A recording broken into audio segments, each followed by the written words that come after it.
Diamond and Pearl. It will have been exactly 14 years in 2020 since the release of Pokemon Diamond and Pokemon Pearl. And why would this matter? Well, considering the previous remakes we got, besides Pokemon Let's Go Pikachu and Let's Go Eevee, which are not actually remakes, but are stated by, as stated by President of the Pokemon Company Ishihara, are just inspired by Pokemon Yellow. But besides that, the last set of games we had that were remakes were back in 2014, and those were Pokemon Omega Ruby and Pokemon Alpha Sapphire. Those games were released, give or take, 12 years or so after the original games, Pokemon Ruby and Pokemon Sapphire, which were released back in 2002. So, what reason would there be for Game Freak to release another game the year right after Pokemon Switch 2019, also known as Pokemon Generation 8 currently? Well, I'll be explaining the reason why in this video and a few points towards this. Also, if you guys enjoy this video enough, I may do part 2 and part 3 covering how Diamond and Pearl remakes feel like and what they may be like, perhaps. So if you want to see more of these, then feel free to drop a like down below and let me know in the comments down below if you want to see more parts. So, let's get started. The time frame of development. So this will be really weird, but I personally always assumed that Game Freak worked on one game at a time. But we now know, and we have it confirmed, that in the last 2 years, Game Freak has been working on at least 4 games at the same time. Out of these games, you have all of them being worked on for at least the past 2 years also. Now, what I mean by this is that not all these games were made in only 2 years, but rather these games were, or are at least, or have been at least, all in development in the past 2 years, in one way or another. So let me break down each game and kind of explain it a bit better, because this is the biggest reason as to why I think we're going to be getting Diamond and Pearl remakes in 2020. So first up on this list is going to be Pokemon Let's Go Pikachu and Pokemon Let's Go Eevee. And these games have been confirmed to have been in development for only 2 years worth of time, and basically went into development around the release of Pokemon Sun and Moon's release. Also, which puts them at around 2 years of total development time by the time they were released this year, 2018. So these are the games that kind of set up the benchmark for us for the whole 2 years development idea that we're talking about here in this whole theory. Second up, we have Pokemon Quest, which was released this year, back in March, after the reveal of Pokemon Let's Go Pikachu and Pokemon Let's Go Eevee, and also the announcement of Pokemon Generation 8 for next year, aka 2019. Now, Pokemon Quest is inherently not a very hard game to develop when you look at it overall. The game clearly did require like brand new models to be made, but since the models don't really look like to be overall super crazy or anything, I would assume that 2 years is the maximum amount of time that it took them to make these games, from like a base point of view. Of course, it could be the games might have taken longer time, if you also take in consideration that they might have made models for Gen 2, Gen 3, and Gen 4 that might be released in DLC for Pokemon Quest in the future, or so on. But for now, we can at least, what we have, we can say that Pokemon Quest has been at least in development for maybe not longer than maybe a year or two. 2 years, I think, is the maximum it's been in development for. So it's also been in development for the past 2 years, which now puts us at 2 games that have been developed by Game Freak, the single studio Game Freak, alongside with Creatures Inc. making 3D models and stuff. Them there have been working on at least 2 games in the last 2 years. So let's go to the third one. So thirdly, we now have a game called Town, which is also developed by Game Freak and was also announced and revealed during a recent Nintendo Direct.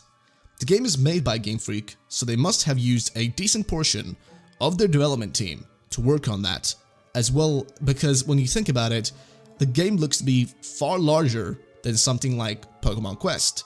It must at least have taken 2 years minimum of development time, considering it seems to be a fully fledged brand new RPG and also a brand new IP from Game Freak, which is just crazy when you think about it. Now, I think everybody kind of knows that Game Freak does also make other games.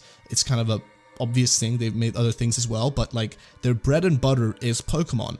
And I always assumed that they, if they were working on a game, like a Pokemon game, then the Pokemon game was what was developed by the main team and the group, that was working on that. That was like where the largest development group was, working on one Pokemon game, and then other people working on side projects, other RPGs, and that sort of stuff. That's kind of like second hand, so to say.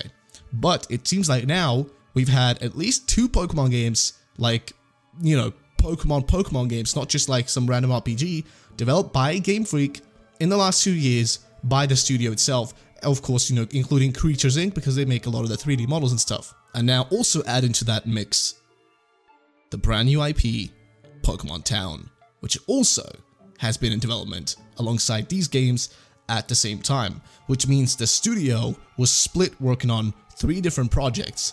We're not done yet, we still have 1 more. So this now puts us at least 3 games which have been in development for the last 2 years or so. And so finally, we have the game which we're all expecting to come in 2019, Pokemon Generation 8, which we had a hint to being in development since Game Freak received the Nintendo Switch prototype from Nintendo back in 2015. Now what I mean by this is that when the Nintendo Switch was in development, they probably received, or as far as we've, you know, heard, they must have received a prototype back in 2015 to start development on different projects, which gives us a time frame of the brand new Pokemon games, Generation 8 coming in 2019, to have been at least in development for 4 years. So yeah, essentially Generation 8 releases next year, and it will have at least been in 4 years of development time by the time the new games are actually released in 2019. Now, why does this all matter and what does it all mean? Well, if Game Freak take up the task to work on 4 games at the same time for at least 2 years of time for each game, like that's the minimum we're going with here. That would, you know, what would stop them then from doing the same thing they did back in 2013 and 2014 when they released Pokemon X and Y, a brand new Pokemon generation set of games, and then the year after that, in 2014, releasing Pokemon Omega Ruby and Pokemon Alpha Sapphire, remakes of 12-year-old Pokemon games which used the same engine and overall style and assets as Pokemon X and Y did. Now this is actually a common thing for Pokemon remakes. If you look at Gen 4 with Diamond and Pearl having their own unique style and graphics, aka the Gen 4 style, which then was also used, that same style, that same engine, those same assets were used for Pokemon Heart Gold and Soul Silver. So my gut feeling is telling me that they're going to do the same thing this time around. They're going to use the same asset style and overall engine, plus battle system setup for Diamond and Pearl remakes in 2020, the year right after the 2019 new generation set of games. What would stop them? It's not hard once you already have the system built, the engine ready, and the game is kind of already planned out, because that's what they usually do with new generations. They always release remakes of a previous generation with the same engine used. So what would stop them from doing it this time around?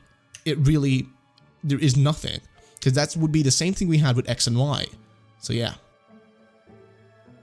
So you might be asking, why so soon? And you may wonder, why would they release so many games in such a short span of time? Well, it wouldn't be the first time of them doing it. I mean, if you look at the year that Pokemon Fire Red and Leaf Green were released, there you can see the same thing going on, maybe even worse.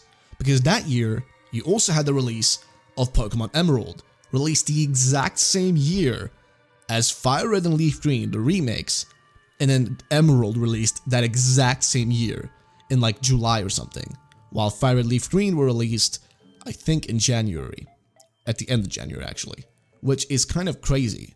So it wouldn't really be an oddity for them to release a game a year after each other in a row. This would of course mean that we would now have 5 straight years of Pokemon main series releases, which is a bit crazy. 2016, Pokemon Sun and Moon. 2017, Ultra Sun and Ultra Moon. 2018, Pokemon Let's Go Pikachu and Let's Go Eevee. Pokemon Gen 8 in 2019. And if my theory is correct, then 2020 would be the year of Pokemon Diamond and Pearl remakes, which could probably already be in development as we speak. Now, one of the final points I have here is Japan seems to love it. And what do I mean by this? Well, there was an overall summarized survey that was done that kind of summarized that Japan loved Gen 4. And during the survey, they basically went through what generations do people there love. And when I read it back in 2017, it was basically one of the most anticipated things they wanted, specifically the Japanese, as far as I can understand from the article. They were excited about Gen 4 remakes. That's what the general audience apparently also wanted. And if this is true, as the article stated, as I just remember reading it, that would give Game Freak an even bigger reason to want to release Diamond & Pearl remakes faster, to make even more money, potentially, as it really wouldn't take them a long time to make Diamond & Pearl remakes if you already have the basis built. You know, you're just gonna have to rebuild a lot of the story and stuff, but I feel like once you have the base built, aka Generation 8 used as your base, you know, with assets, some parts of the world, the general gameplay system, right? You know, once you have that kind of established, it probably wouldn't be too hard for them to just make the game using that as a basis. And I mean, like I mentioned in the video, they were working on 4 games, at least 4 games in the last 2 years or so. Which means what would stop them from working on a 5th game as well? I mean, I always assumed they never really worked on more than 2 games at a time, but apparently they do, which is kind of crazy. So yeah guys, I don't know. I want to know your opinions on this. What do you feel? Do you think we'll see them in 2020? Do you think we'll see them later? I want to know your opinions in the comment section down below. Thank you so much for watching. My name is EwinRacing, and I do hope you guys enjoyed this little bit of a different video. Have a great day, and bye bye, ladies and gentlemen.